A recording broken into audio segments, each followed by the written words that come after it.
Today's video is all about going back to school.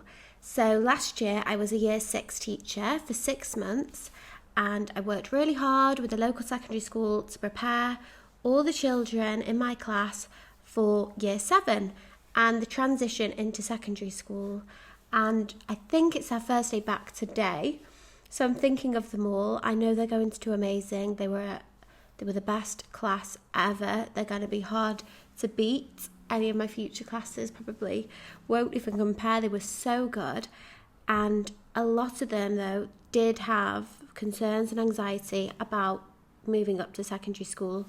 I think especially after COVID, they've had a bit more of an unsettled time with primary school in and out of the classroom. And just the thought of moving up is scary anyway for a lot of year 6 children, but I think especially now, there's more children with mental health issues, with anxiety, with just general worries. And I think for the children, they might be nervous. And I'm thinking if you're a parent of those children, you're probably also feeling a bit anxious and worried as well about them, which is completely natural. So I just thought I'd come onto YouTube and share a few tips that I picked up last year about how to support children who are feeling a little bit worried about going to secondary school and ways you can help them. My first tip is about preparing them early. So I even started in January, February talking about when you're at secondary school, just mentioning it quite a bit, or that's where the school is. Or when we went on a school trip, I passed, there's the high school you'll be going to. Who's excited?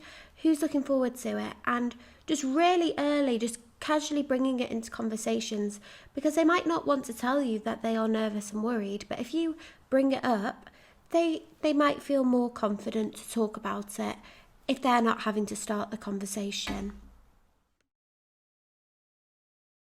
My second tip is if you know anybody that goes to that school or it works there, arrange a kind of informal conversational opportunity for them to speak with your child.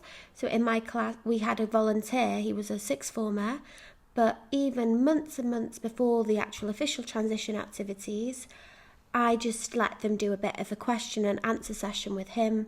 They had questions like, what are the school dinners like? Are the teachers strict? But actually allowing them to ask those more informal questions, fun questions, even if it was a bit of a jokey question, it just is going to make them feel that bit more comfortable. And, you know, if you allow them to ask questions like, you know, is there pizza on a Friday? They might also then feel a bit more confident to ask more serious questions about homework or what the expectations are of them. A lot of children who are nervous about secondary school have parents who maybe had a negative experience at school themselves or struggled at school because they had an undiagnosed dyslexia, for example, or they might have struggled with bullying. But stay positive about secondary school and your experience around the children.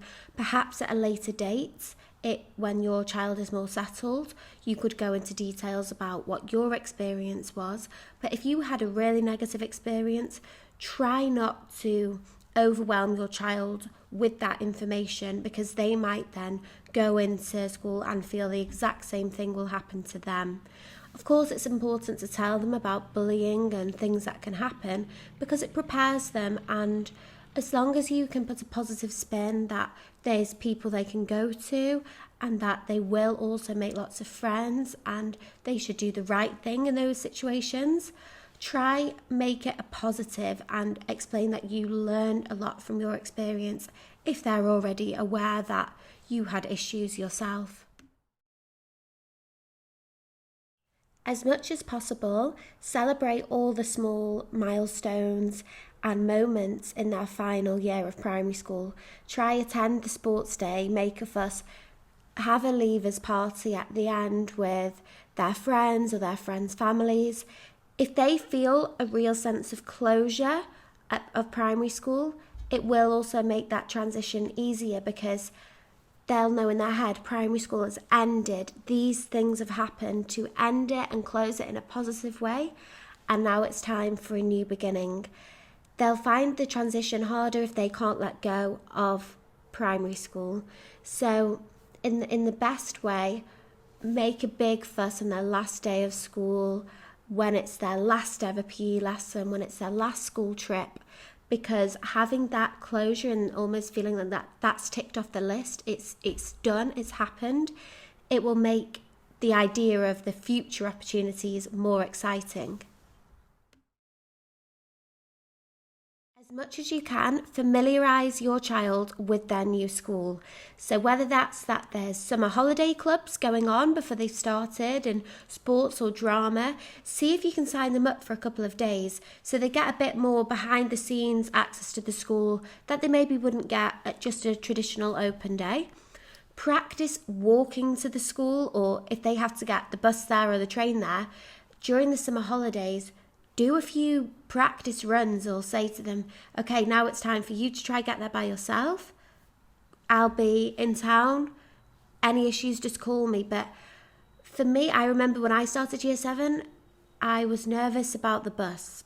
And with my mum, I just practiced getting the bus in the holidays, and it just really took away my nerves and stress, because even though I knew it would be fine and loads of people would get the bus, it's just one more thing to think about if you're not 100% sure or it's not a journey that you've done before. I also remember just reading the school website, reading the prospectuses over and over. Make sure you also bring your child to the open day. I know of families that will go look around schools and they won't bring the children with them. The parents will just have a look first. But bring your child as well so they can feel excited. They can see the science experiments going on. They can meet a couple of teachers. Even just knowing 1 or 2 teachers and knowing their name is really comforting for children. Similarly to the last point, prepare in advance. So there's so much uniform, PE kits, stationery, so many things to buy. Try not leave it to the last 2 days of the summer holidays, because if you're rushing around thinking, does this fit, does that fit, trying to get things last minute, again, your anxiety will be picked up on by your child. As much as possible, try get the uniform a bit early in the summer. I understand you wouldn't want to get it too early because children just grow all of a sudden. But even if you could do a pre-order or book an appointment at the uniform shop, I know some of them do appointments and fittings for things like blazers. So try do it a little bit before, especially things like a pencil case. So give your child the opportunity to just go through the school bag and what they've bought. Go through the pencil case, check it's all the things that they want. Go through the uniform, practice putting your tie on. Because just doing a few practice runs will mean that first week of school, they know what they're wearing, they know where their things are. As much as you want to be there helping your child all the time, try do a few strategies to encourage organisation and independence with that organisation. So if the school doesn't provide one, I'd suggest buying a homework diary or a planner, so you can run through your child's timetable with them and talk about it, but try get them to manage it themselves and keep hold of it. Try ask your child in year 7, okay, pack your school bag now for tomorrow. Maybe the first week you could check it and say, oh, you might have forgotten this textbook. Do you need this? Remind them, but ask them to do it themselves first, then go through it with them. If they get in the habit of you packing their bag for them and you doing things for them, they will then see it as your fault when they've forgotten a blazer or they've forgot a PE kit.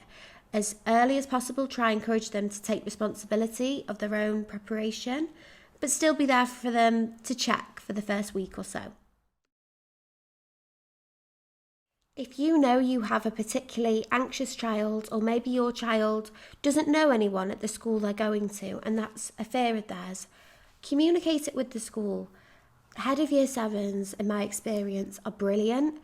They're really supportive, and a big part of their role is just communicating with parents and with children and with primary school teachers to make the transition as smooth as possible. If you can make them aware of, even if your child has an additional learning need or something that they might require a bit of assistance with, let the head of Year 7 know as soon as possible, because they will put steps and plans in place to help your child. Lastly, I would say accept that nerves and anxiety is totally normal. I'm starting a new school today as a teacher. I feel nervous. When you start a new job, when you go into new environments, it can be quite overwhelming. So don't overly panic if your child is overwhelmed and nervous, because that's their body's natural reaction of thinking, this is a new environment, this is kind of scary.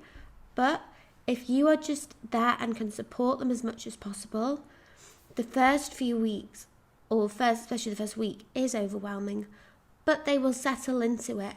And children are so quick and easy to adapt to things. You'll be surprised that where they might seem super nervous on the first day, probably by the third day they're skipping into school and they can't wait to see their friends. And if it isn't going well, if you do think this isn't right, or if something doesn't sit right with you, again, contact the school. Don't keep it to yourself. Don't stay silent, because the school will be there to support you. And if you feel one member of staff you spoke to isn't that supportive, don't give up there. Go to another one, because that's their role. That's their job at the end of the day. They are there to look after your child for the amount of time they're in school, and also to communicate with you as a parent, just like your primary school teachers probably do. Sometimes it can feel harder who to speak to at the secondary school because they've got so many different teachers. But my advice would be, head of Year 7, if they're not responsive or helpful, go to deputy head teacher. Hope this advice is useful for you anyway. Good luck to all the children starting secondary school this week or next week, whenever you go back. And have a great day. Bye.